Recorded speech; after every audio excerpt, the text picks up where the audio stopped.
Sadhu, sadhu, sadhu.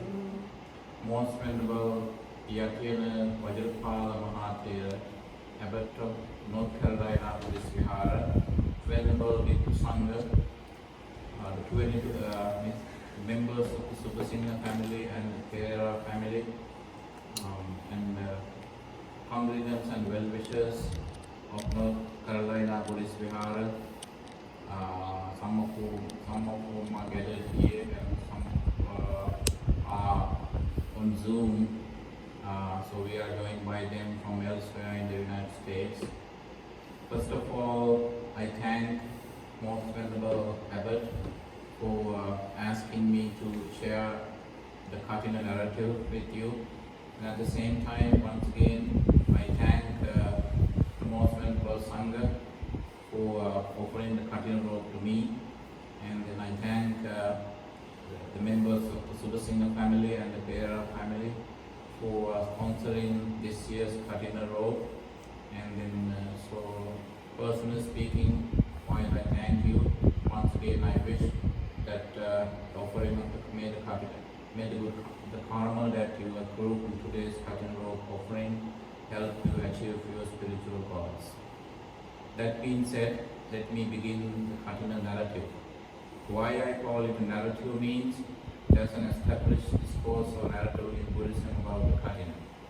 For the last 3 months, so you have been attending the Buddhist temple and you frequent the temple, taking care of monks and then asking and providing with Medicare, and when it comes to vitamins, you offered us the best organic organic vitamins, and you always gave us the best things available. And that's why this morning I just mentioned that so I have lived in different countries, and so I'm not praising you right to your face. So my wordings come from the bottom of my heart.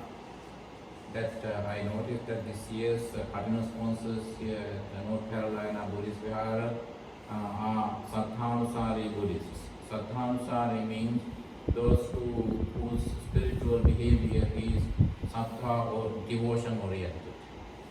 And then so that so during the last 3 months, what I noticed was that you are so humble, and I saw incredible humility in you.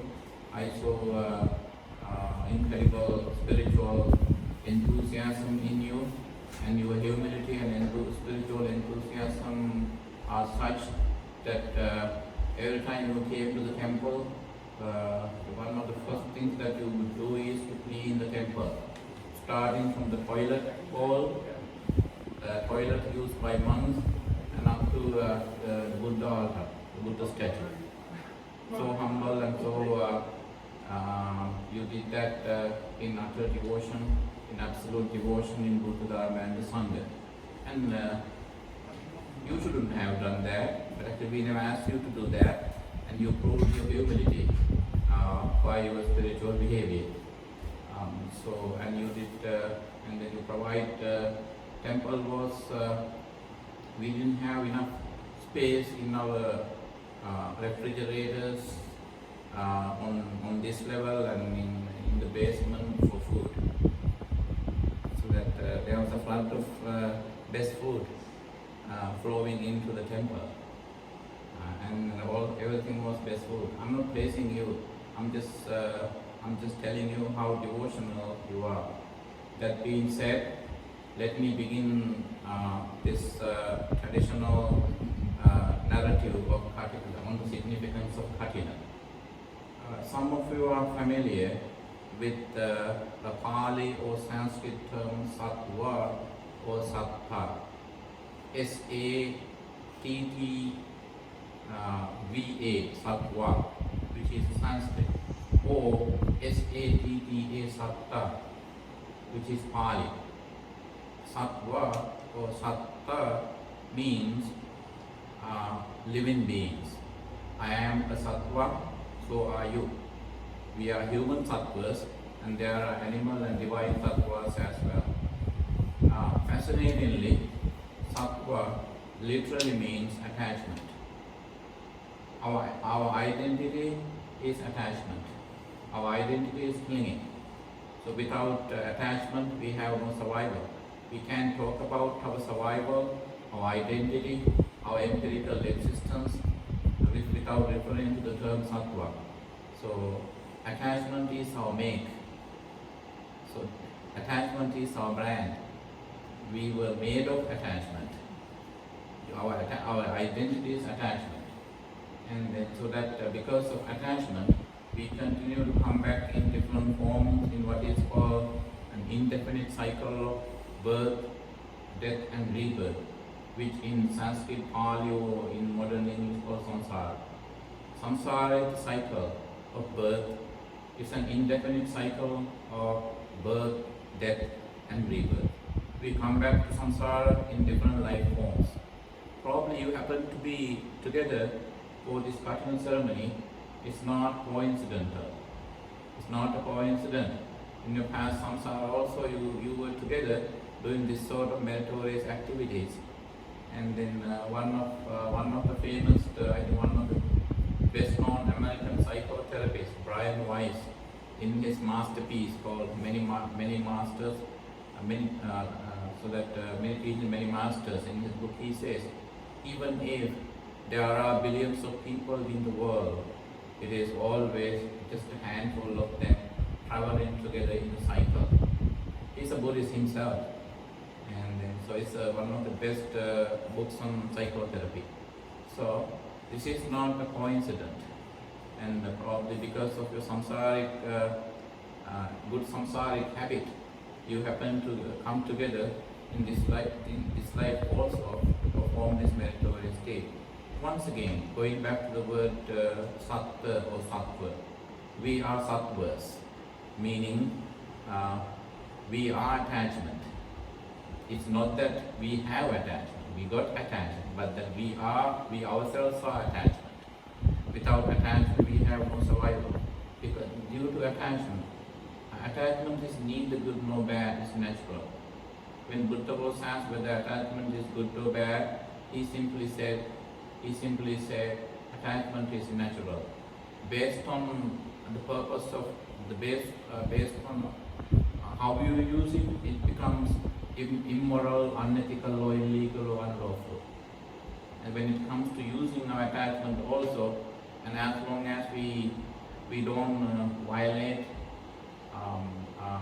legal and ethical or moral norms and in the country where we live, as long as we don't violate those moral and legal principles, we have a perfect right and to enjoy our attachments. But again, when it comes to our nirvana, our salvation, as taught in Buddhism, you need to purposely reduce your attachments. And then, so why nirvana is so important? Given the agonizing nature of samsara, we need nirvana. And then, and Buddha, it is something noteworthy of the Buddha's teachings that Buddha has dedicated most of his teachings, most of it, over 95% of his teachings, to explain the nature of samsara, not about nirvana. He had said a little bit about nirvana, when he has said a lot about samsara. Why? Because we don't have to, what we need to realize is not nirvana but samsara.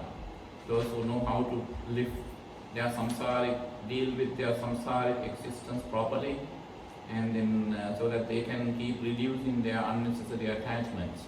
So what we actually need to transform, what we actually need to see, realize, comprehend is not nirvana but samsara.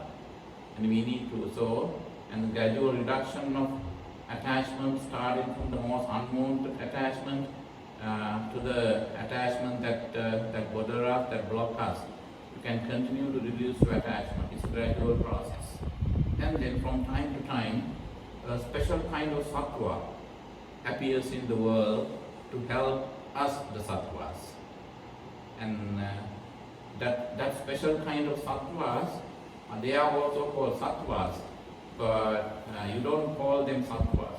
They are called, we are ordinary sattvas. They are bodhisattvas.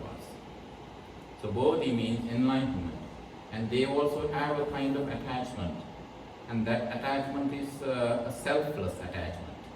Well, all our attachments are self-oriented, based on our personal needs. When it comes to our attachment, we use our attachment in order to make ourselves happy. But again, sensory happiness or samsaric happiness has no end. Even if you enjoy the best food in your life, even if you achieve the highest, most difficult goal in your life, sometime later you find yourself in a position where you are unhappy again. So that's the nature of worldly attachments. And whereas in order to help ordinary sattvas like us, from time to time, from among ourselves, there are bodhisattvas rising from among us. And they are also human beings. And there could be bodhisattvas among you. You yourself could be a bodhisattva. I myself could be a bodhisattva. So the difference between normal sattva and a bodhisattva is, while normal sattvas, they don't see the limits of their attachments, a bodhisattva is determined to reduce his worldly attachments, and he transforms his own personal attachments into what is called a spiritual attachment, so that he can be a bodhisattva in the name of his bodhi or enlightenment, upon whose success, upon whose accomplishment he can save lots of suffering beings like us.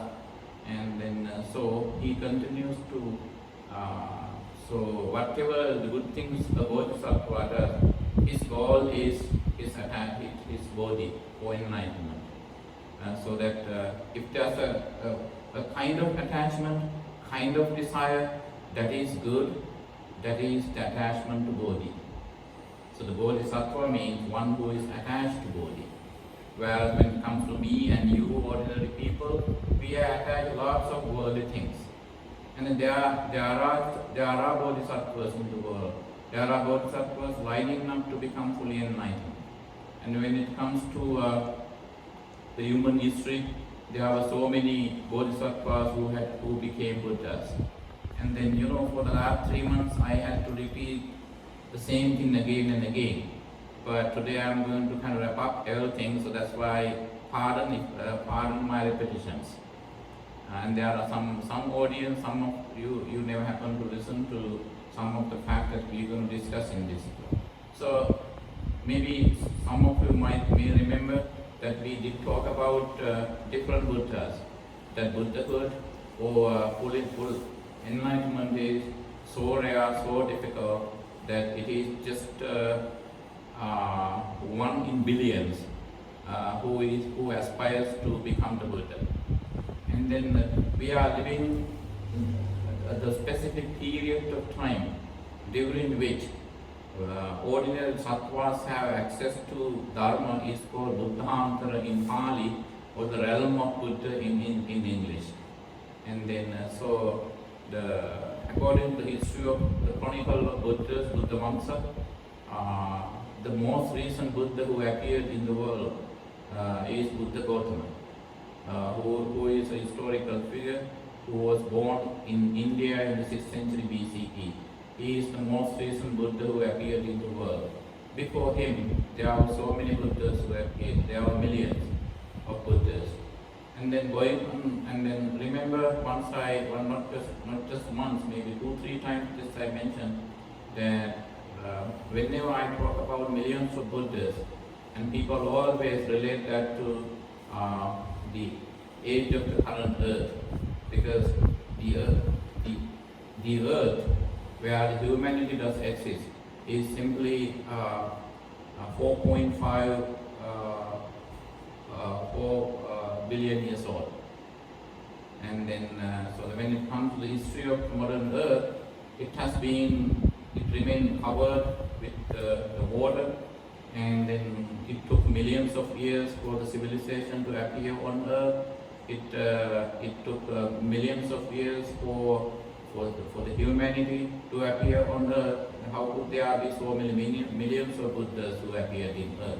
But according to Buddhism, Buddhas only appear on the Earth, and then and this Earth, from among different realms of the universe, human realm. There's only one human realm, that is within this Chakravata. In Pali, this is called, when you remember that term, the galaxy that we live in called in Buddhism Mangala Chakravata, meaning the blessed galaxy. So this galaxy is called the blessed galaxy because Buddhas only appear in this galaxy, because humanity is in this galaxy, within this galaxy. There are other galaxies that contain divinities, other kind of life forms, but human life form is only available, only exists within this galaxy, Mangala Chakravata. The Buddhas appear in this world. So from time to time, the earth goes through complete destruction or partial destruction. A complete destruction of the earth is called, during a complete destruction, so the earth is completely reduced to dust. It is reduced to dust, and over time it would the earth would be rebuilt by the dust that exists in the planet form. And then what happens is, and it would take millions of more years for the earth to solidify to the extent that so it is suitable for life to reappear. And then, so when it comes to, scientists only know the age of the current earth, but this earth did exist before, and it went through complete or partial destructions multiple times. And then humanity, according to Buddhism, humanity did exist on those previous earths as well, but it is the same dust that reforms, but it is the same earth that goes through multiple repeated destruction. A partial destruction is also called a civilizational destruction. During partial or civilizational destructions, the humanity is not completely wiped out, and so humanity is almost wiped out but yet leaving some members to survive, and from those surviving members, the civilization would reform, would be rebuilt. And then, so we are living in this Mahabhadra Kalpa, or this is the great Kalpa, the great eon. During this great eon, there were 4 Buddhas already appeared on earth. And during this Mahakalpa, or the great eon, 4 Buddhas already appeared: Kakusanda, Konagavana, Kassapa, and Gautama. One more to come, Maitreya, in few thousand years. And so this is called Mahakalpa, the great eon, because this eon would witness 5 all enlightened Buddhas or Sambuddhas. And during this Mahakalpa, the earth has already gone through partial destructions multiple times, many times. And so that is why, so during archaeological excavations, so the archaeologists find buried cities. Sometimes some cities are buried like 1 kilometer, 1 mile underneath the earth. So that, and there was some cities were claimed by the ocean, by the sea, and then some cities were covered by sandstorms. So when you dig into deserts, you could probably find buried cities underneath. That's because of the partial or civilizational destructions. And once again, when the earth goes through complete destruction, the earth would be reduced to dust, 100%. And it would take longer to reform. After a complete reduction, complete destruction of the earth, the gap between 2 Buddhantaras or 2 realms of Buddha would be so long. Why? It takes the earth to solidify and then to prepare itself for the appearance of life again. So during Mahabhadra Kalpa, so that after after Buddha, Pakusanga and Konagamana passed to Gautama. In between their Buddha realms. So the earth went through partial destructions. So that was some civilizations were completely wiped out, and somehow the humanity survived. So, and before that, why I am making this point is, now you come up three types of bodhisattvas in the Buddhist literature. So the first type is Panyadika, or that those who are Panya or wisdom bodhisattvas. And the second type is called Virya bodhisattvas or energy bodhisattvas. Third type is called Saddha bodhisattvas or devotion bodhisattvas. Now, it takes Panya, it takes a wisdom bodhisattva a shorter period of time to achieve full enlightenment. It's in Sinhala it's called Sara Sanke Kalpa Lakshya.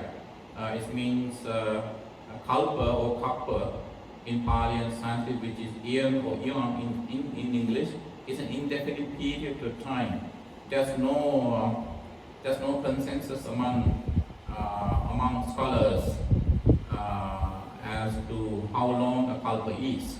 Anyway, it is a measurement that we use in literature, in religious, in Buddhist cosmology to determine. So that Panya or wisdom bodhisattva, it takes a wisdom bodhisattva shorter period of time to achieve full enlightenment. And it takes double the time for energy bodhisattva, virya bodhisattva to achieve this enlightenment. It takes triple the time for devotion bodhisattva to achieve this enlightenment. Now, Buddha Gautama was a wisdom bodhisattva, and next Buddha Maitreya started his journey as a bodhisattva long before Gautama did. But Maitreya is a devotion bodhisattva because it would take him triple the time. Triple the time that Gautama took for his enlightenment. In Sinhalese, you call Ikmam Budun Buduna in Sinhalese, meaning so the wisdom bodhisattva became, and he achieved enlightenment before other bodhisattvas. So, and then the next one is Maitreya. But the next point I am making here is, even if Gautama could become achieve his enlightenment within the shorter period of time compared to the other two bodhisattvas, still it took him millions of Buddha realms, as millions of Buddhas appeared in the world and passed away into nirvana, and he was still trying to complete his qualifications of paramitas. Can you imagine then how long it would take for Virya Bodhisattva or Devotion Bodhisattva to achieve enlightenment? Even because it takes a Wisdom Bodhisattva such a long period of time to achieve it. And our Bodhisattva, Buddha Bodhisattva, first he thought about, and before he completed, now you come across what is called Buddha Vamsa, or a chronicle of Buddha. According to Chronicle of the Buddha, or the Buddha Vamsa, which is also canonical text, which is part of the Buddha Nikaya. Gautama as a Bodhisattva got 24 previous Buddhas officially declare that he would definitely be the Buddha one day. And that official definitive declaration is called Vivarana in Pali. And that is called Niyata Vivarana, definite declaration. The declaration by another all-enlightened Buddha that a certain Bodhisattva would definitely be the Buddha in the future. And so it took 24 Buddhas, it took Bodhisattva Gautama 24 Buddhas to make that declaration. See how long had he been running in the samsara, struggling for his enlightenment? the time period, how many years, how many kalpas. And then before that, before those 28 Buddhas made that declaration with regard to his future enlightenment, Buddha Gautama was for millions of years, millions of life forms, during millions of life forms, he was simply thinking about enlightenment. That is called the mental or the silent aspiration. That is panidhana in Pali or pranidhana in Sanskrit. During this silent panidhana, silent aspiration, there were millions of Buddhas who appeared in the world and then passed away. And then he started doing verbal panidhana, verbal aspiration. And he would tell his friends and his inner circle, okay, I decided to be the Bodhisattva. And during his verbal aspiration also, millions of Buddhas appeared in the world and they passed away. And then, when he met Buddha Dipankara, so Buddha Dipankara was the first on the list of 24 Buddhas who made that official declaration that Gautama would one day definitely be a Samma Sambuddha in the future. And then, so that is called, before that, so that is called Vivarana, Niyata Vivarana, or the definitive declaration regarding enlightenment. See, how long had he been thinking about becoming Samma Sambuddha? How long had he been talking about it? And how long had he been practicing it actually? How long it took him to complete all the paramitas? Why am I narrating all these things? Why? Because we have to make no effort to come back to samsara. We fall back in the same pattern again and again. But unless you make a purposeful effort to walk away from this samsara, you will continue to run into samsara with no escape whatsoever. That's why those who, from time to time, a certain our own human members of our humanity would decide to permanently walk away from this agonizing samsara not only by saving himself, by also saving many other living beings. And such a being is called a bodhisattva. And then, even if a bodhisattva, it takes a bodhisattva many eons, many kalpas to complete his paramitas or perfections, and then upon becoming enlightened, it is only human beings who can become enlightened, not gods, not divine beings. If you come across, when you look into religion, always the message of revelation comes down to earth from heaven. But it is only in Buddhism that the revelation of Dhamma or truth was heard in heaven, and the heavens received the message from the earth. So that is why when you come back to that phrase in the Dhamma Sutta, when Buddha started giving his first sermon, Dhamma Sutta, in his first discourse, his maiden sermon on the setting of wheel of Dharma in motion, and then Deva said Saddhamanussa Vesam. As Buddha continued to explain his Dharma, and when gods heard that from their own heavens, so then they said sadhu, and then they said amen. They said sadhu and they welcomed that, and that's called Saddhamanussa Vesam. It's always a human being who becomes the fully enlightened one. And then, what happens then? And then, so even if, I was going to say, even if it takes a bodhisattva many years to complete his perfections or paramitas, and then upon his enlightenment, he doesn't stay much longer in his human life, within humanity. And the current Buddha Gautama, his lifespan was only 80 years.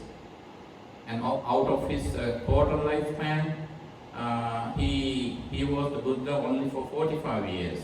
Right? And he left his palace, his royal comfort at age 29, and he struggled for his enlightenment by going through what is called Uttaracharya, or the self-mortification, for another 6 years. And then at age 35, he became the Buddha. And when you add 45 to 35, and that comes a total of 80 years, and then his life, he only lived 45 years as Buddha, before that as a layperson. And then so, And then what happens is, following the tradition of Buddhists, the first duty, he performed his first duty following the tradition of previous only enlightened Buddha. What was that duty? Upon his enlightenment, and then he traveled thousands of miles from Bodh Gaya to Varanasi. Maybe those who have been to India say, when you travel by a car or bus or van, when you and it takes you maybe 2 good days, or if you continually travel. But he traveled on foot all the way from Bodh Gaya, Buddha Gaya to Varanasi. Why? In search of the first qualified group for him to ordain. He through his divine eye, through his supernatural powers, he was in deep meditation. He thought about his previous teachers like Alakaram, Uddakaram, and all those, but they were dead and gone long time ago. They were born into the formless Brahma world, Arupa Jhana, because of the Arupa Jhanas, formless Jhanas. And the next group that he could capture through his divine eye was a group of 5 months, Panchavakya Bhikkhu, who ministers to him during his 6 years of self-mortification, who left him when Bodhisattva Gautama decided to adopt what is called Majjhima Patipada or middle path. They were utterly disappointed that Siddhartha gave up on his enlightenment. That's why they left. Somehow, so 6 years later, Bodhisattva Gautama realized that by means of religious extremes, he wouldn't be able to achieve enlightenment. So that's why he selected what is called Majjhima Patipada, meaning moderate spirituality. And then he traveled thousands of miles to ordain, and following the tradition of Buddhists, he ordained the first group of monks or bhikkhus. Why did he do that? He shouldn't have rushed to do that, but he did, following the tradition of previous Buddhists. This is the reason. Now we are coming to the point of Katina. And all we have discussed is simply a prelude to this Katina sermon. So why? Because even if a Bodhisattva dedicates years of time, millions of lifetimes in order for his enlightenment, upon his enlightenment he wouldn't stay in the world that long. Buddha Gautama is one of the Buddhas who had the shortest lifespan. And then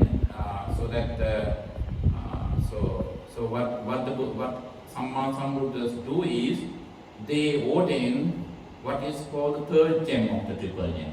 Buddha being the enlightened one, Dharma, his teaching, and then the first 2 gems appear at during the same moment in the world. When Siddhartha became all fully enlightened, and within the same moment, Dharma also appeared in the world.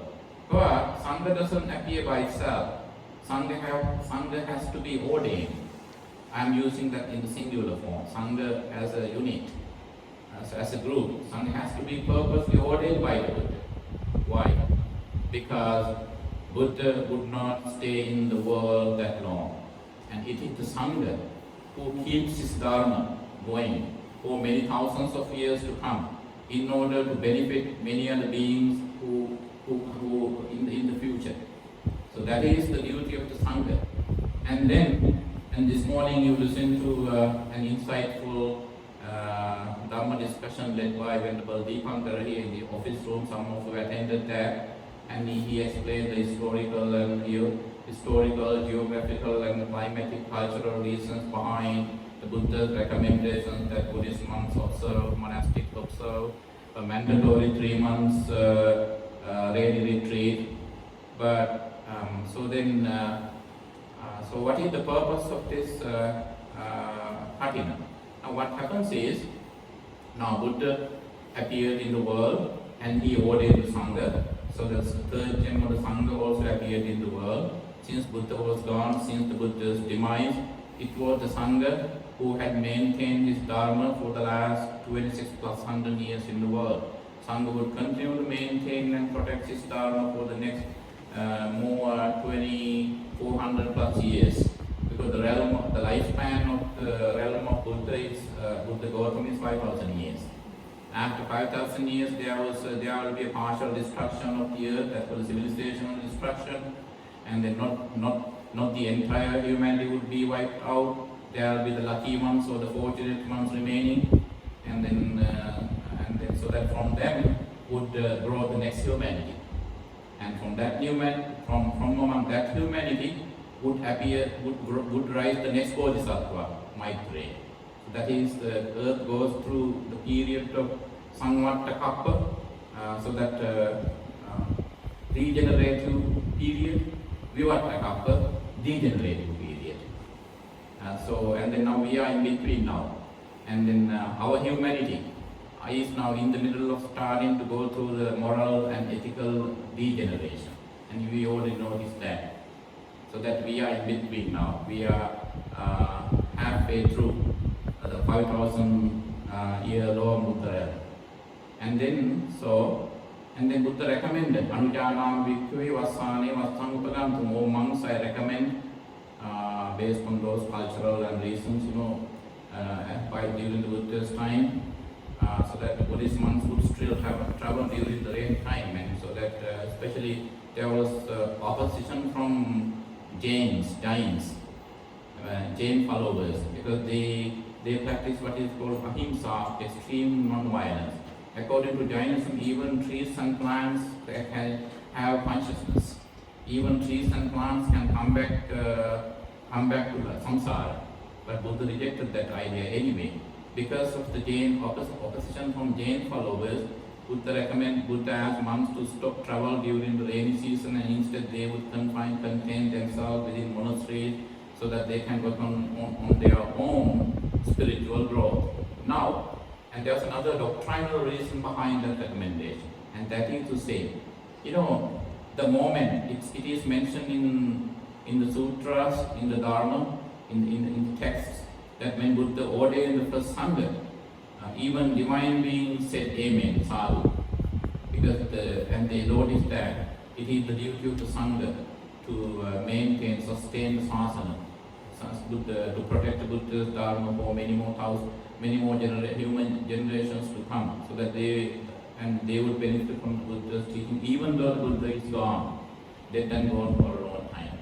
So then, each year, what happens during the Vassana season is, so the sasana is a Pali word, that means dispensation of the Buddha. Sasana goes through renewal. It goes through a cycle of renewal every year. And renewal is so important that it is like the moment that Buddha ordained, that the Buddha created the Sangha for the first time after his enlightenment. And then, so that is why it is mentioned in the Dharma books that when monks start observing, when they start the Vassana period, even Devas would say Sadhu. And when the ones end their prayer retreat, which is called Pavarana means the termination of the retreat, and Devas would say Sadhu. Why? Because the renewal of the Sasana, the sustainability of the Sasana, Buddha's teaching, is solely the responsibility, the sole responsibility to the Sangha. And as we always say, you could build a gold-plated colossal Buddha statue of Buddha. You can build a pagoda or a stupa with gold, and you can build a vihara complex that covers few acres.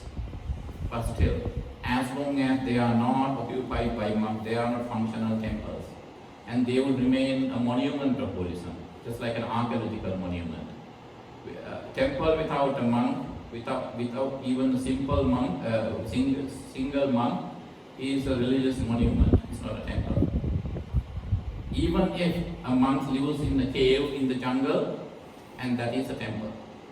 A cave is a place of Dharma, whereas a palace-like temple made of gold, embedded with diamonds, that which would cost millions of dollars, would not be a temple unless it is occupied by a monk.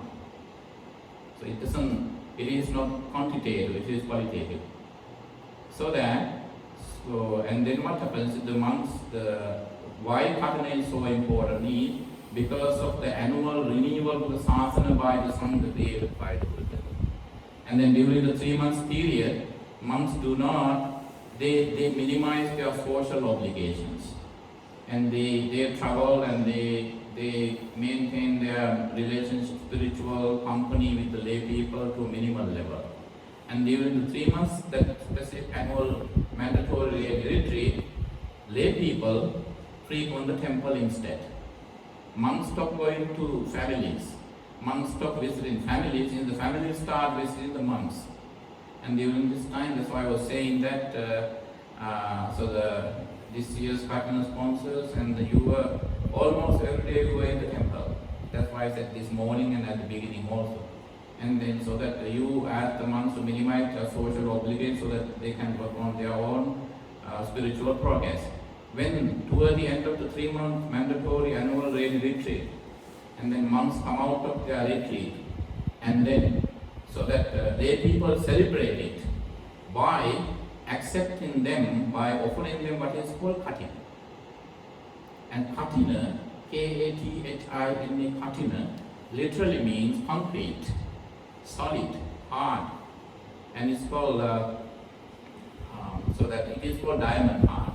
Pativiriva najata kampate, nachalati vairivati vaino, vajramiva nadijate ganam, tamidamato katinanti uchati. Just like the earth cannot be shaken by a wind, just like the mythical Mount Meru cannot be shaken by the wind, so that the karma that you accrue from the Katina offering would be as solid as the earth, as solid as the mythical Mount Meru, in terms of the strength of karma. And then, earth has a long lifespan, so does the mythical Mount Meru. And some scholars identify the Himalayas as the Mount Meru. So in religious mythology, is a mythical mountain. But you come across it is, in Indian mythology, you come across Mount Meru.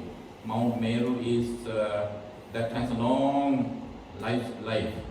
So the Katina karma is, remains as long as the life of Mount Meru and the earth. Even if the earth is destroyed by, goes through destruction, even if the Mount Meru is shaken by wind, like a primordial wind, but the Katina, the effect of karma would still remain much longer. Vajrameva nabijyate ghana at the same time, so that the karma that you derive from Katina offering is so solid, is as solid as a diamond. Vajrameva nabijyate, as it is very difficult to break a diamond. With the diamond, you can break a lot of other things, but it's very difficult to break a diamond. So over this, you know the science behind diamond. So it's so the gradual formation, carbonic formation of diamond. So that Vajrameva nabijyate ghana. So the karma that you derive from Katina, accrue from Katina, is diamond hard as a diamond. That's how the definition of Katina is. It is, and then when it comes to robe, you offer the robe today, and that how different that robe from any other robes. And at the same time today, in addition to the Katina robe, you offer many other robes to the monks. Right? And then so the Katina robe was given to me personally. I got it. So, and then, but it is made of the same material. But always, unless you, that's why, sorry, but it took me a long, more time to explain the history behind the robe, just to bring you to a point where you'll be able to then understand the significance of this Katina. All the Buddhas did wear this robe, and then maybe it was slightly different, but this is the color. But you know, the robe colors are slightly different than each other. But unlike nowadays, you can buy ready-made material and you can sew a rope very easily. Within few hours, you can make a rope out of the material that you buy. But in ancient times, that's not the case. Even today, some monasteries still the ancient tradition of extracting dye from tree plants and leaves, and they boil it, and then they dye the rope. Always, the rope is either yellow or stained color.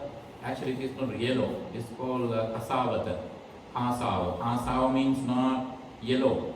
Sometimes it's a wrong translation as saffron. Actually, it could be the color of saffron, yellow. It could be brownish. It could be dark brown. It could be all brown and dark. So whichever the color that you can extract from tree roots and barks. They are called relative colors. It could be yellow, it could be brown, it could be light red, dark red, a combination of brown, yellow and dark, and so forth. So that's why different colors. There's no difference between, it doesn't serve any purpose just like ranking or anything. So that's in ancient times it was very difficult to make ropes. But nowadays you can buy. But still, the cutting rope, it is only one cutting rope that can be offered in one place within one calendar year, provided that there has been at least one fully ordained monk who has completed his vasana without breaking it. So this year in your temple there are 2 monks observing, and then so sometimes people invite monks to their private houses. They rent an apartment sometimes, and they could so they can observe vasana. But the cutting has to be performed at the very place the monks observe the vasana.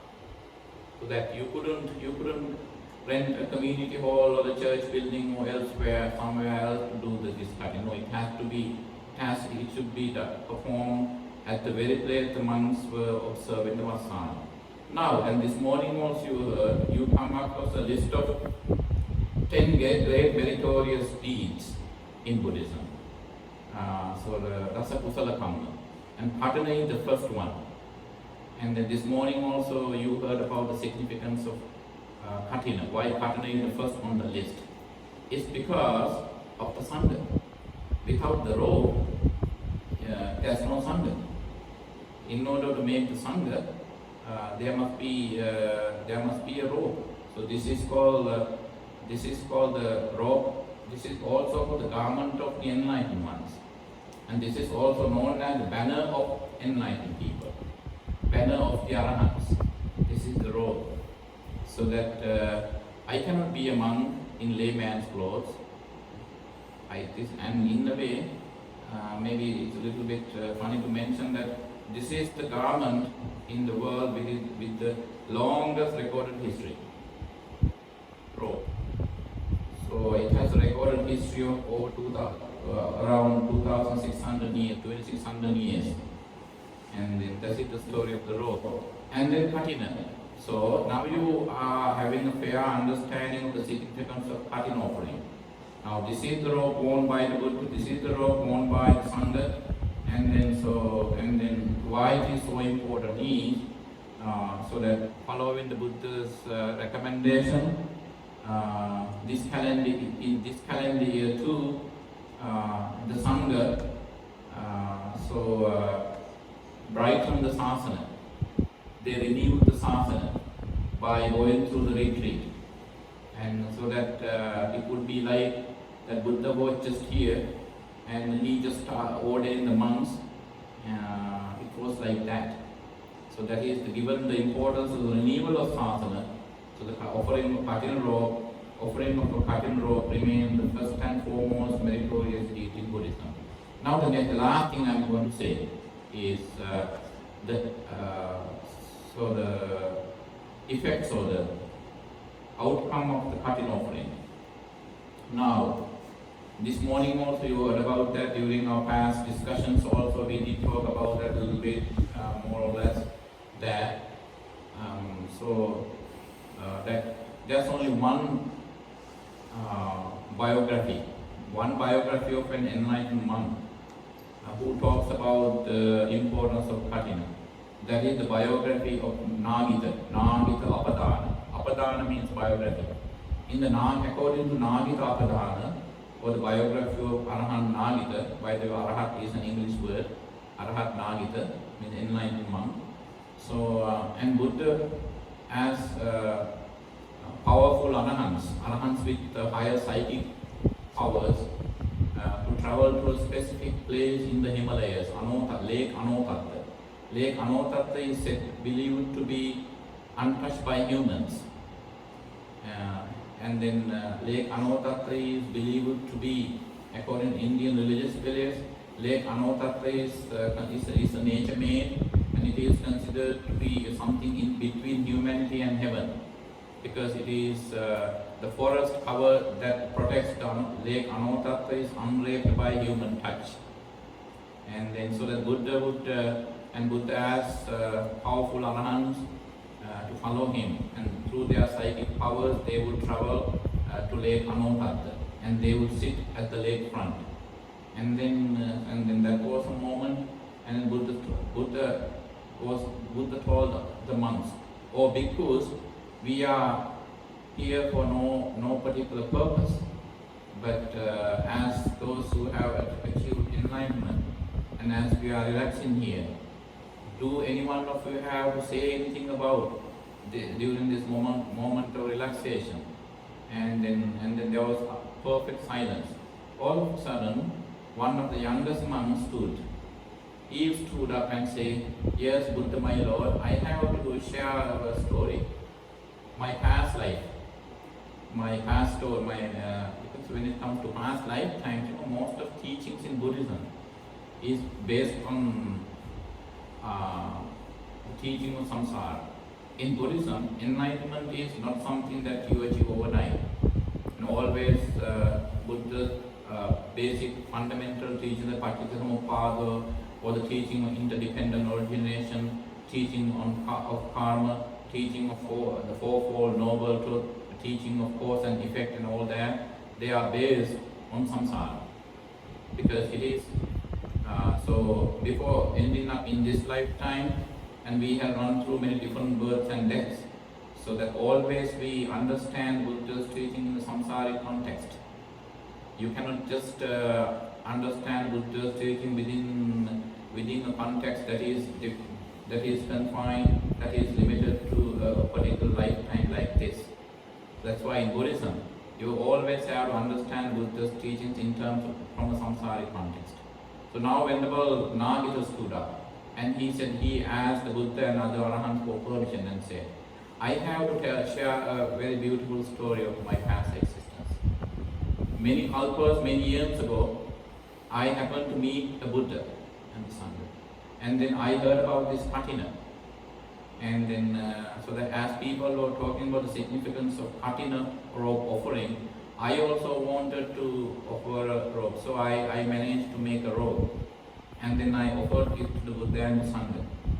And he told him, say, Mahakappi, like 30 kalpas ago, 30 years ago. And still I don't know, I personally don't know how long a kalpa is, how long an year is. It's an indefinite period of time.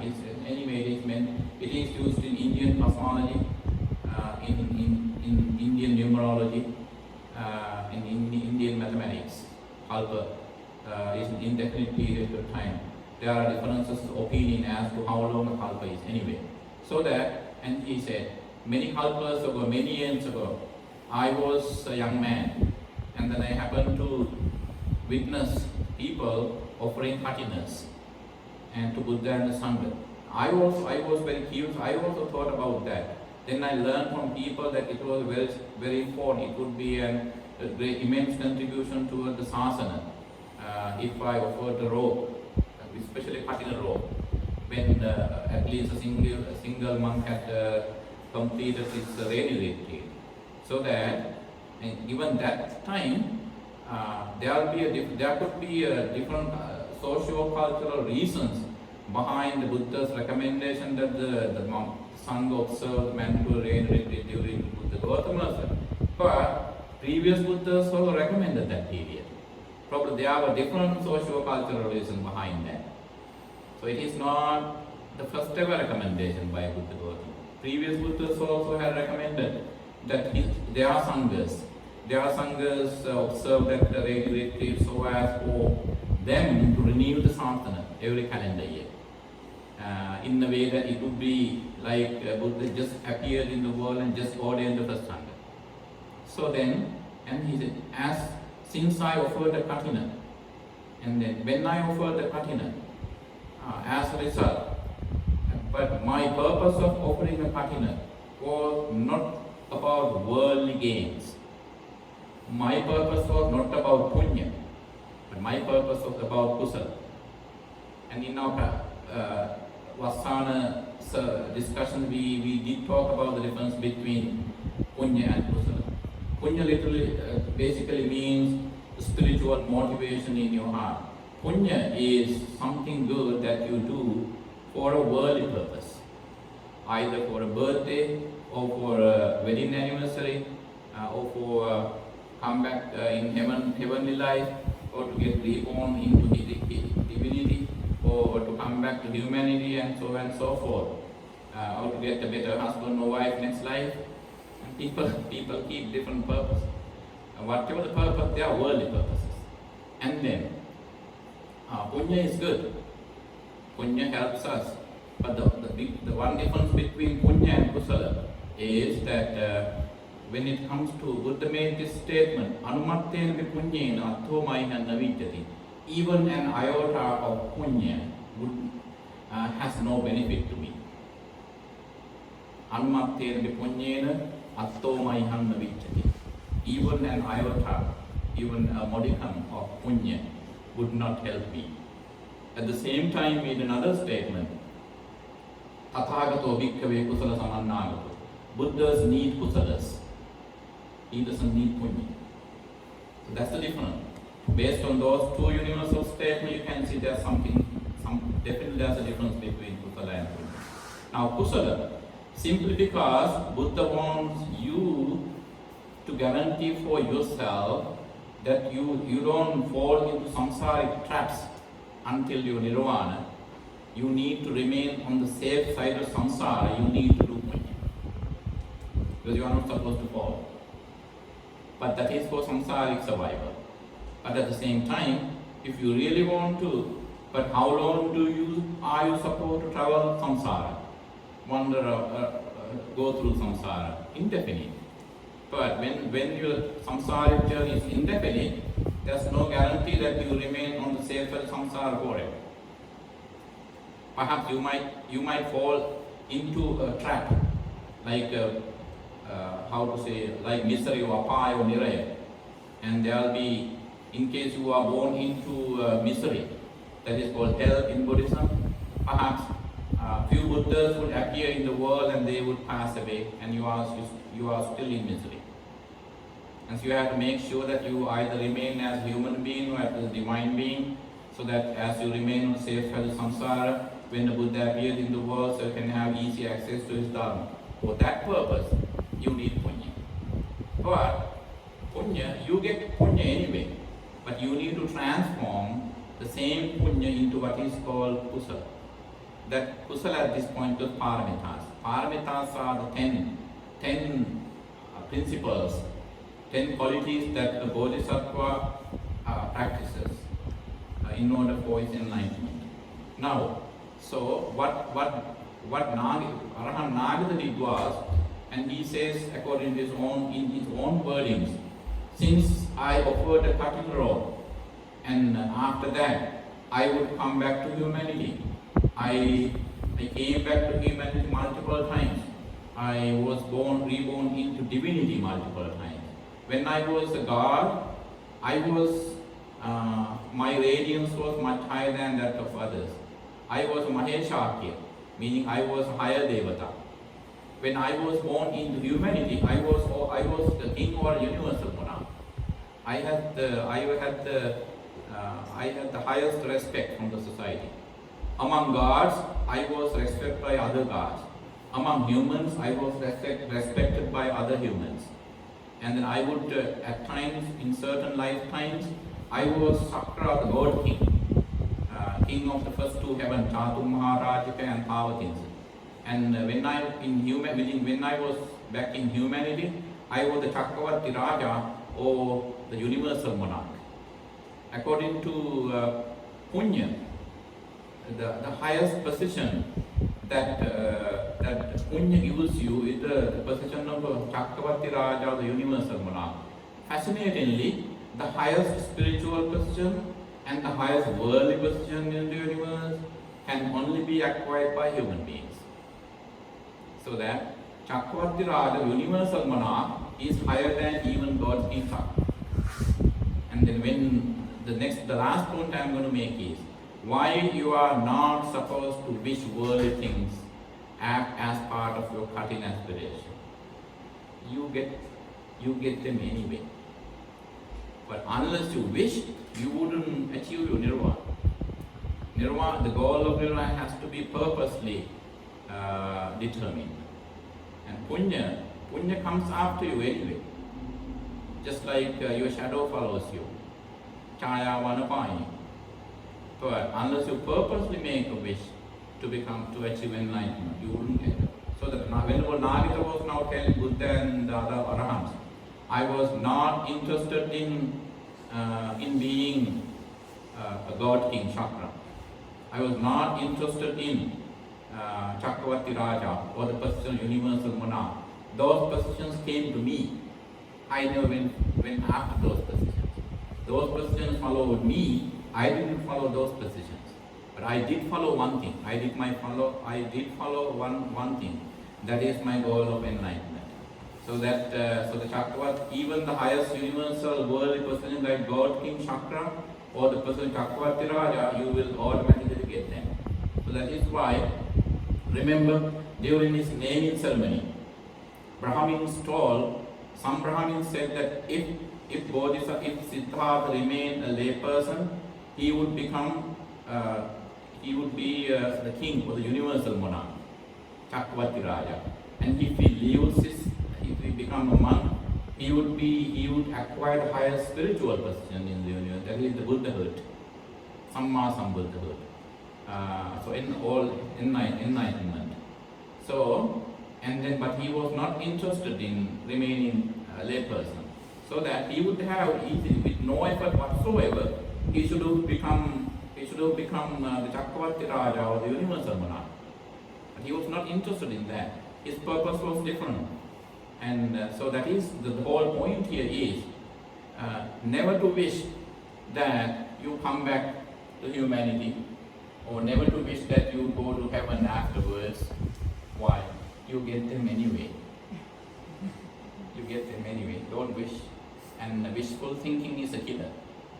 According to according to Satchavimanga Sutta, that is the commentary to the Buddha's first sermon.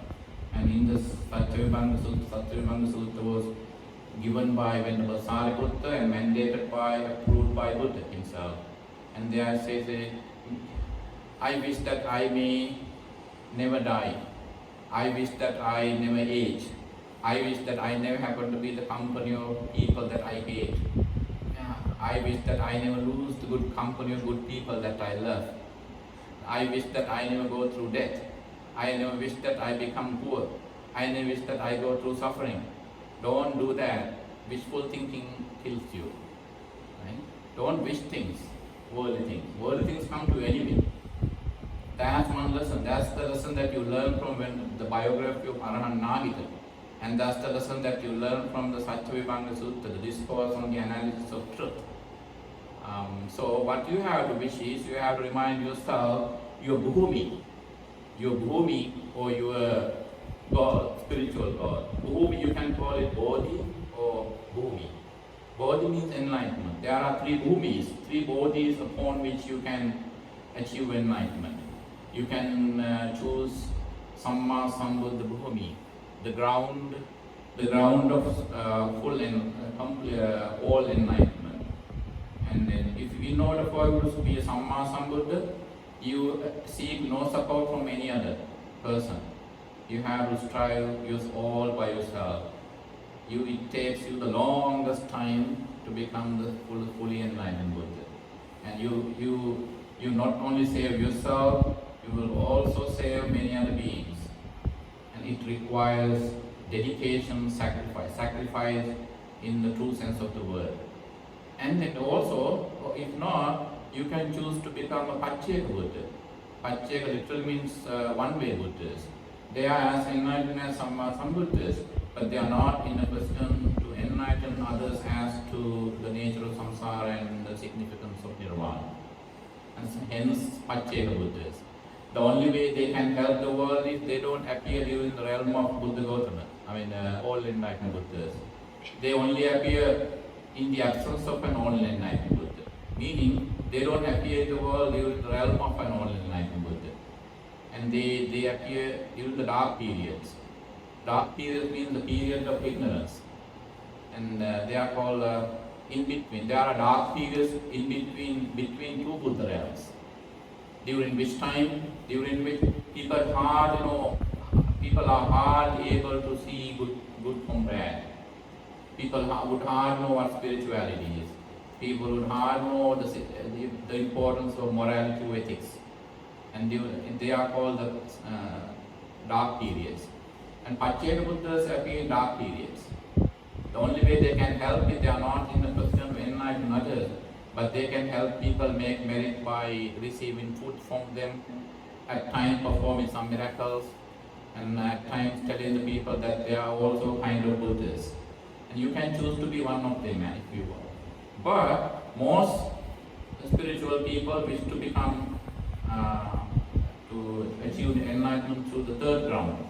That is the third bhumi, that is called Arahanta bhumi. So the third bhumi is called Arahanta bhumi or Sutta Buddha.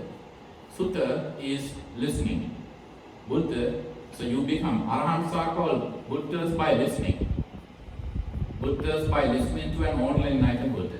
So there are three Buddhas then. Samma Sambuddha, Pacceka Buddha, Sutta Buddha, or Savaka Buddha. You become fully enlightened by listening to an only enlightened Buddha. Given the capacity, all the difference between all these three bodhis, grounds are the capacity of service. And all enlightened Buddha can save millions of beings. A Pacceka Buddha is also Buddha, but given capacity, his capacity is much lower than that of an Arahant. Why?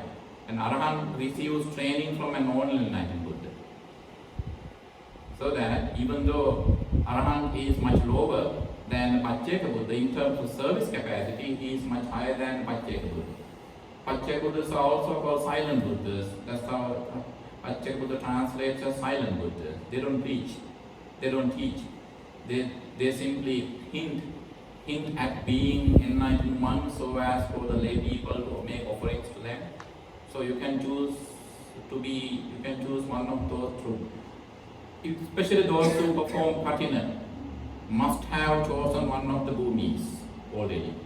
And don't tell anyone else. We live in a world, people are even jealous of someone else becoming enlightened. Need to talk about worldly achievements.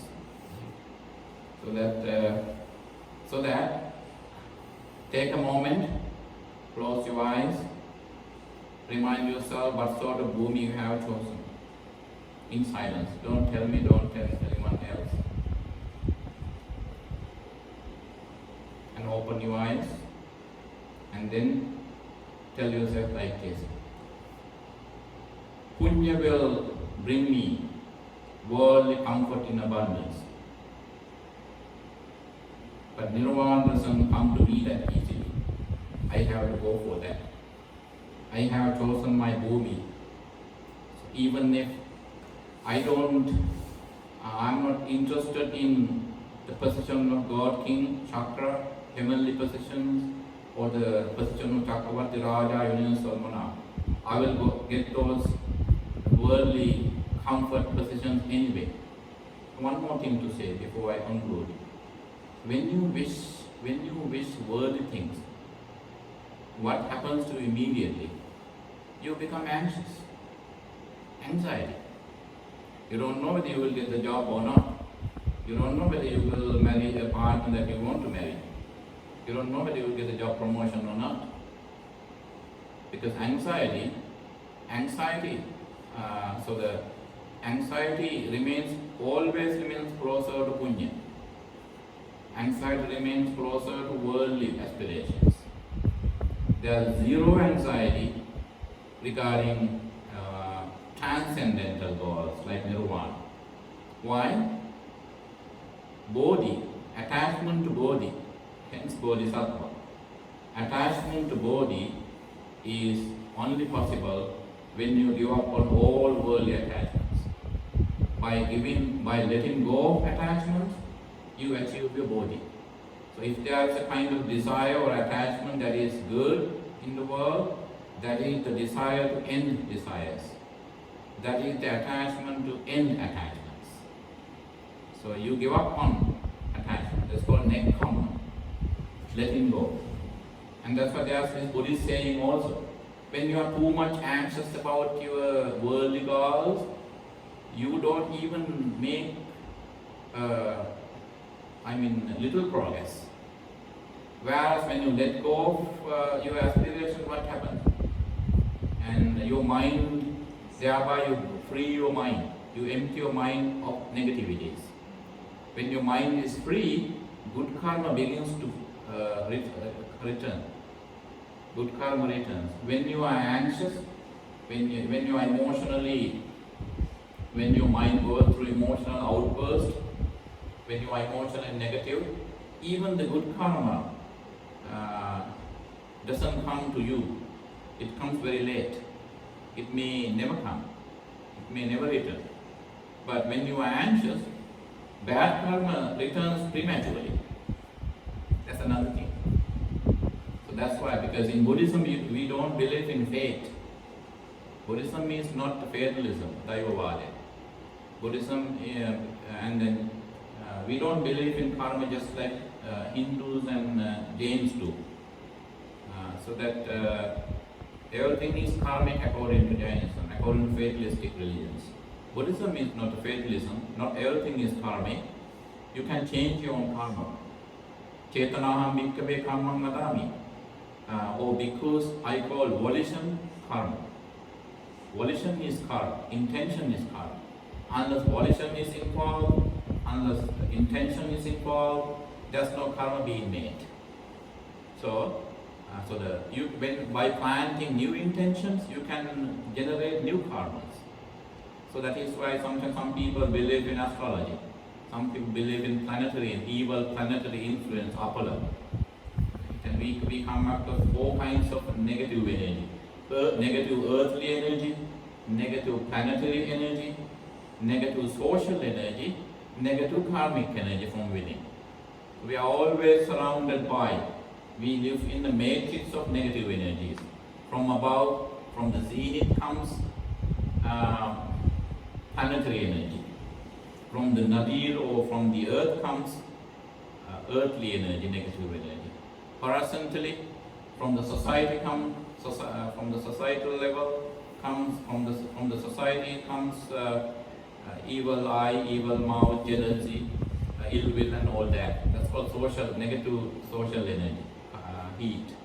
And from within yourself comes the negative karmic energy. Now, when you plant new karmas, you can delay. You can delay the return of bad karmas. You can completely nullify them. You can cancel them. But one day, when you attain enlightenment, they will become ahosi karmas or defunct karmas. But until then, you can push them to the side.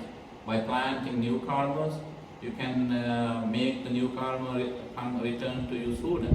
But the best way of doing that is, don't expect anything.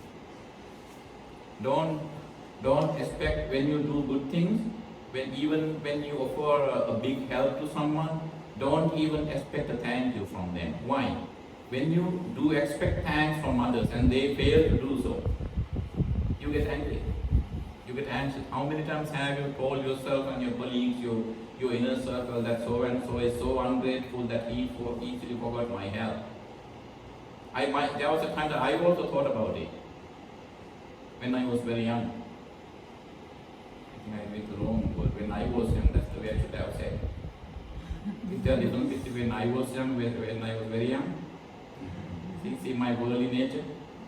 My instantaneously I said, when I was very young. See my samsaric nature?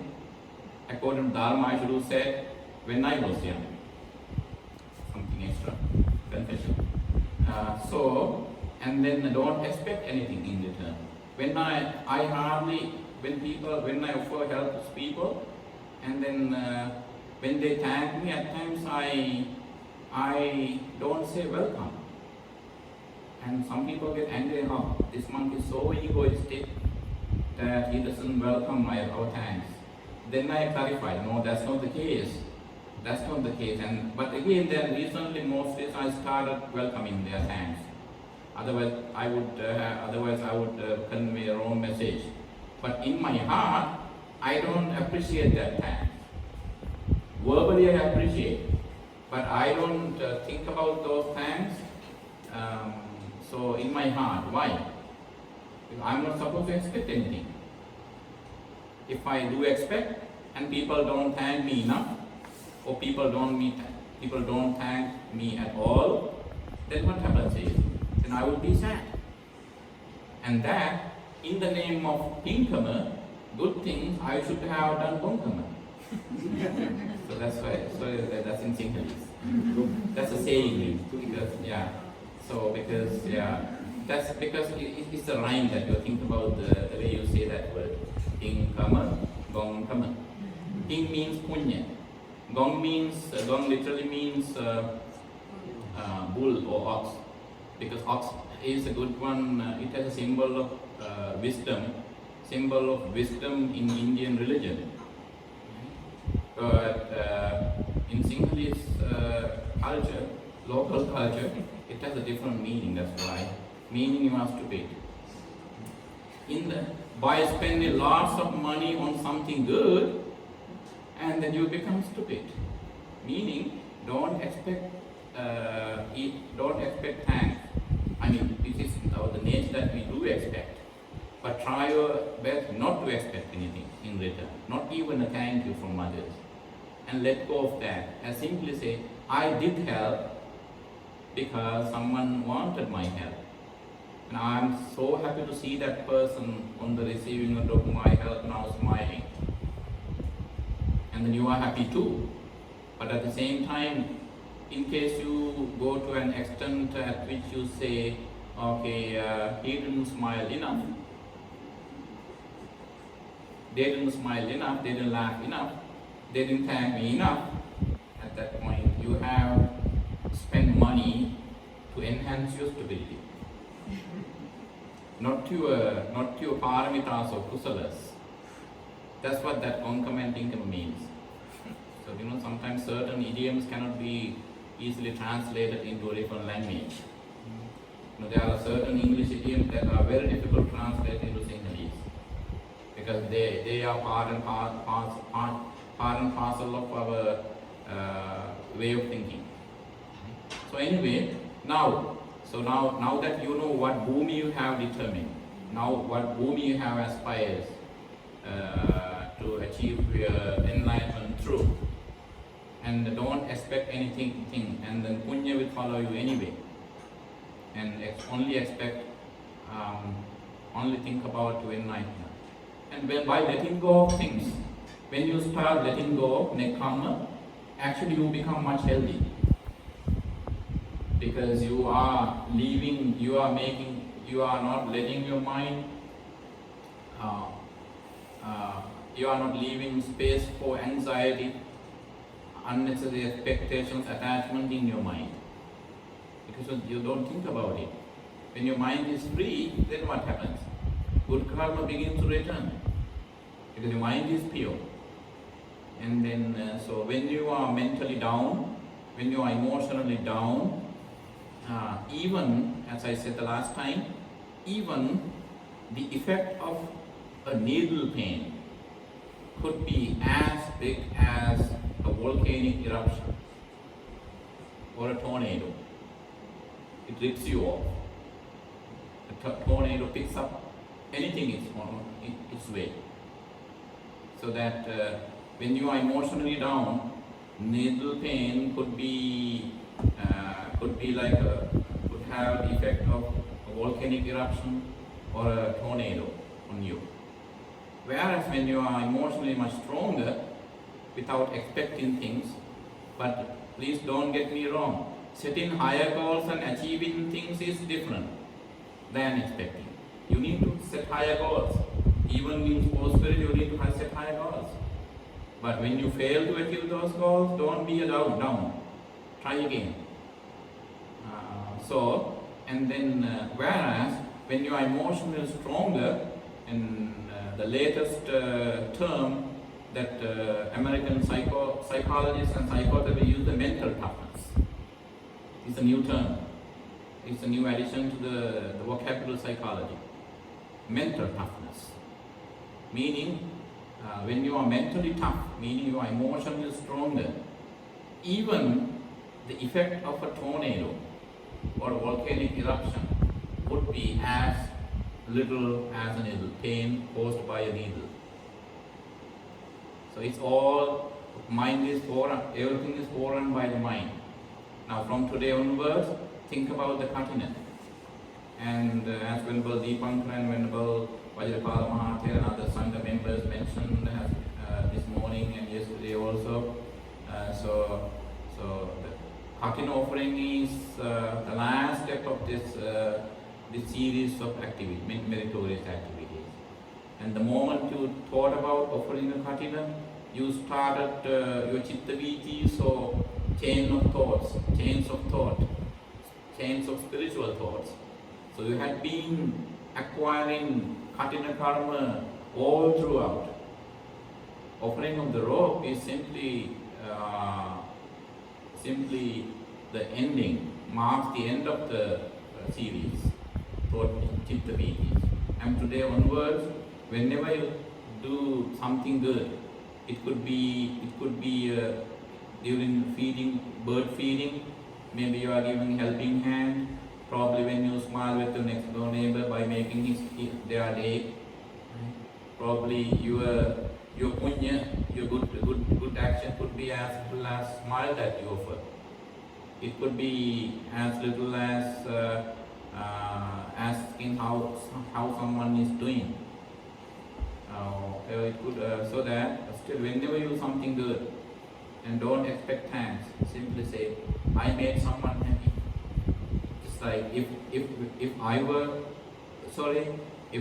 sad, and the very person that I just made happy would come to me and say how I was doing, and I would be as happy as they are right now. So that always, that is called selfless thinking.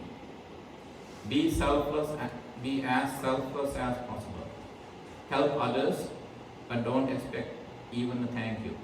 And think, I did this, I am doing this simply because I want to walk away from this samsara.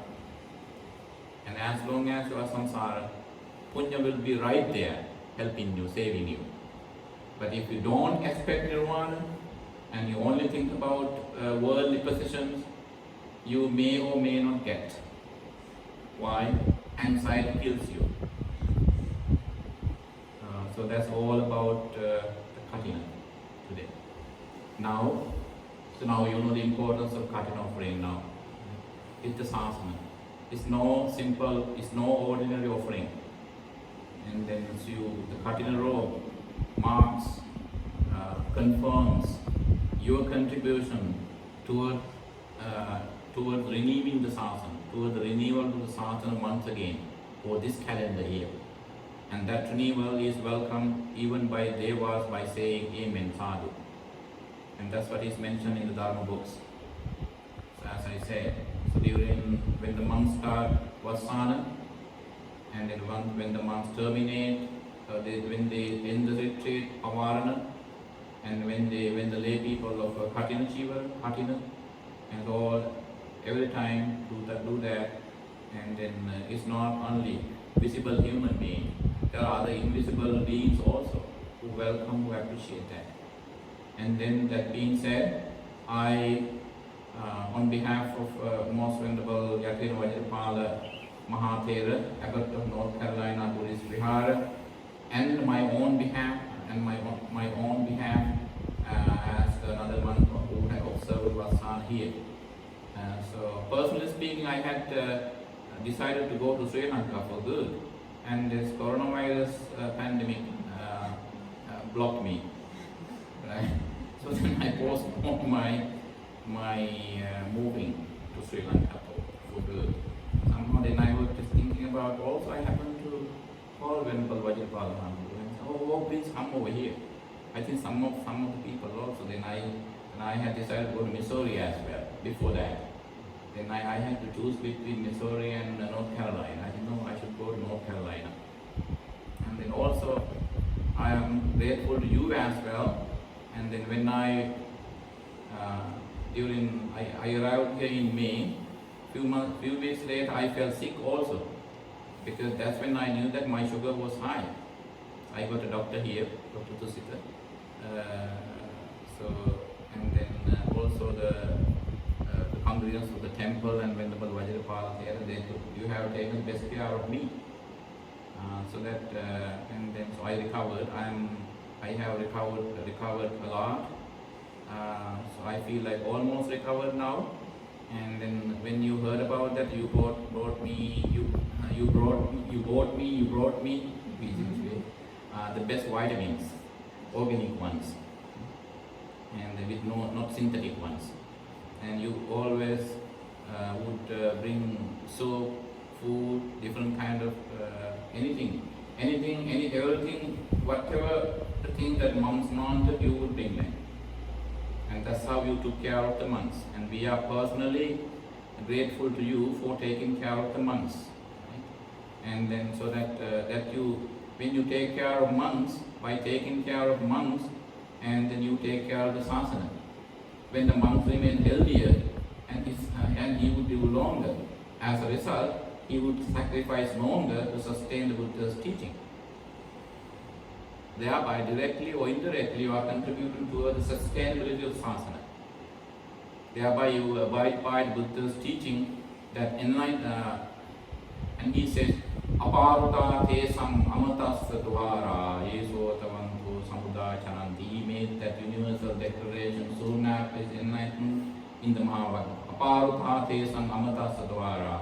The doors to liberation are wide open. Those who are able to hear, may listen to Dharma and enter Nirvana from the doors that are now wide open. And he made that declaration. I know Westerners love that statement. So the doors to liberation are wide open. Only those who are able to listen may enter. And we talk about the Chana Sampatti. Chana Sampatti means, even if 1,000 Buddhas appear in the world, when you are not interested in Dharma, you miss them. Even if you hardly have access to Dharma. I have lots of Americans who started their Buddhist practice from YouTube, from Google. I have lots of Americans who have never seen the monk, never been to a Buddhist temple, never seen a Dharma book. But it's been years since they started their practice. Meaning, the statue of the Buddha is an iconic. The statue is iconic, but Dharma has no icon. It's an iconic. So, but we use the statue. Even if you keep looking at the Buddha, the statue of the Buddha for the whole day, you don't learn anything. Even if you have never seen the statue of the Buddha, even if you have never seen the monk, even if you have never been to a Buddhist temple, even if you have never seen the Dharma book, but the moment you hear from somewhere, from a source, maybe YouTube or anywhere, that it's probably you are going through trauma due to aging, and all of a sudden you hear from the media or on YouTube. And I came with some people, one lady in California, Elizabeth, and she was in the late 90s when I met her. And she was traumatized, psychologist, psychotherapist couldn't help her. One day when she was on Googling for something, And all of a sudden she came across this wisdom quote. The quote said, you are not the only one aging. Everyone goes through that. And that converted her. When I said that to my Buddhist friends from Sri Lanka, oh, we have heard that millions of times, we didn't get that. What happened though? They don't have Chanasampatti, meaning they didn't get it, meaning they are not ready to listen. And they didn't see that Elizabeth did see Buddha. It doesn't, sometimes some Americans tell me that they are so sad, so worried they were not born into Buddhism. Then I lucky you. I myself was unlucky, kind of unlucky to have been born into Buddhism. Then I followed, until I came to America in '99, I hardly what an outsider approach to Buddhism. I always was struggling consciously or subconsciously to understand the Dharma from a cultural context. And so that I wouldn't appreciate that. And even I have almost every Sri Lankan that I have met in America and Canada, and they have told me, like in Christianity, you talk about born again Christians, and in the Buddhists have told we were born again. We were born again in America. And I said, what do you mean by that? Well, now we have the way local people talk about Buddhism is very different. The kind of perspective we never had in our life. And we memorize sutras, we learn a lot, but somehow we were unable. So I always tell my American friends, when they say they are sad that they were not born into Buddhism, they say, lucky you, I say. And thereby I take them by surprise. And they ask me why, then I explain them why. And they are okay, always to be out. I also learned a lot since I came to this country. Why? The last thing I'm going to say, that's about the marvel of the Buddha's teaching. Buddha's Dharma is ehipassiko. Come and see, not come and believe. I could keep explaining Dharma for 24 hours. At the last minute of the last hour, and you would stand up and say, I don't believe in that, I don't want that. Okay, then I will say, okay, thank you for listening. I don't get agitated. Why? I believe right from the outset that you came not to believe, but to see whether you could accept. That's called ehipassiko. So that I don't get angry. So that's how it is. And Buddha's teaching is, one thing I learned from this land is that I'm not discounting my people. I mean, I know lots of good people, even my family members who are very intelligent. But Sri Lanka remains the first and foremost in the world as the biggest contributor to the world with Buddhism, even today, to this date.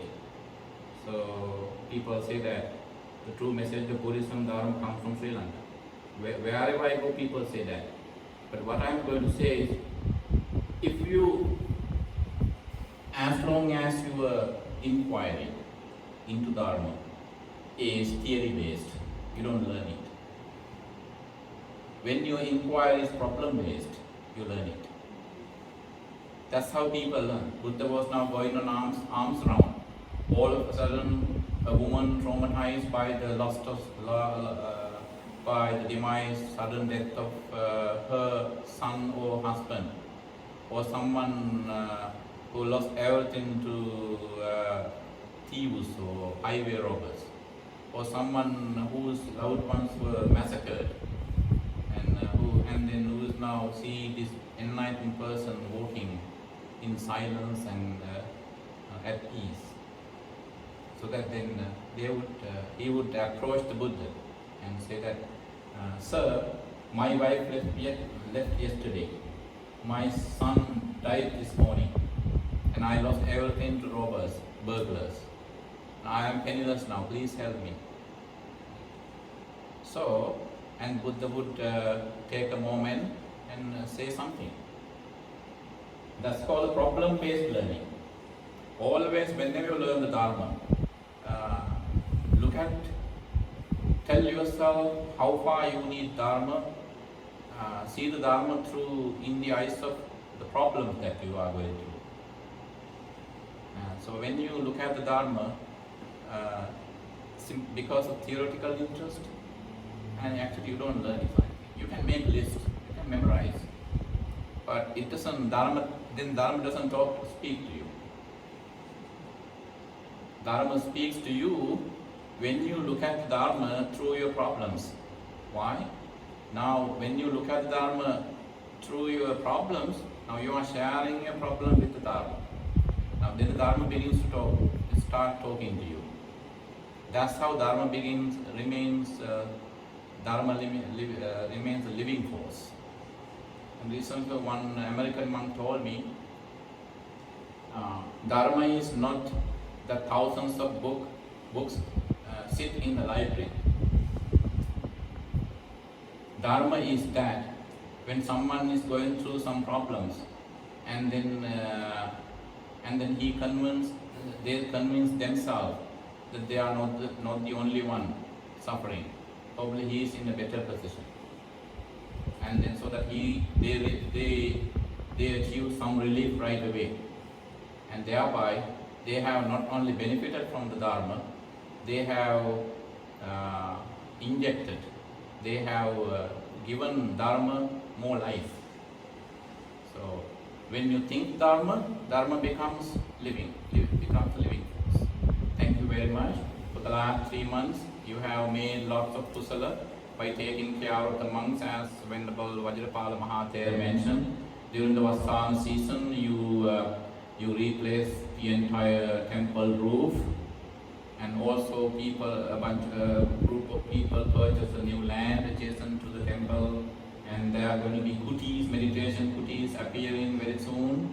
And there will be a huge meditation place coming up, and then also you install home security camera system, and then also you offered medicine, and you took care of the personal health of Buddhist monks, and you almost every day you clean the temple, and you brought the other material requisites that the temple needs for its sustainability, for its well-being, and then and you offered robes during the 3 months Vassana retreat, and you raised funds.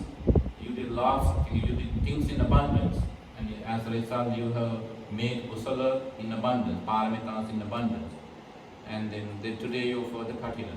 As part of the Katina, you made lots of offerings. See, the requisites are everywhere. As I was sitting behind these requisites, I felt lucky me, I should move away from that, otherwise people will say, okay, Upananda got all those things.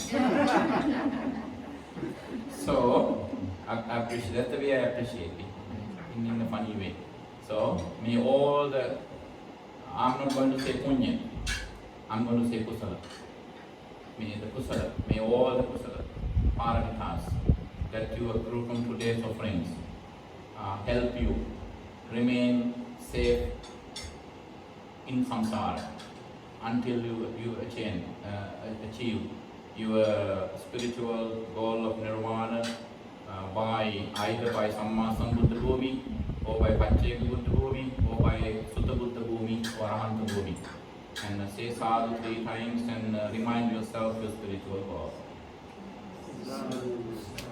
And may all the good karma, Katina karma that you have made must be shared with all sentient beings. May all sentient beings who are able to receive our merits is not only human beings, could be divine beings from other realms in the universe, as far as your vibrations travel. Punya or kusala is all about your spiritual vibrations. May your spiritual vibrations that generate, that are born in your heart, may those vibrations travel to the end of the universe. Whosoever receives your vibrations of kusala, make good use of that vibration. By sharing your vibrations, may they be well, happy and peaceful. Shall we recite Akasattha Jummatta one more time? Akasattha Jummatta Devanaga Mahittika Punyan Pamanumoditva Chiran Rakkantu Loka Sasanam. Akasattha Jummatta Devanaga Mahittika Punyan Pamanumoditva Chiran Rakkantu Desanam. ආකාසත්තා බුම්මත්තා දේවානාගා මහිද්దికා පුඤ්ඤන්තං අනුමෝදිत्वा චිරං රක්ඛන්තු ත්වං සදාති.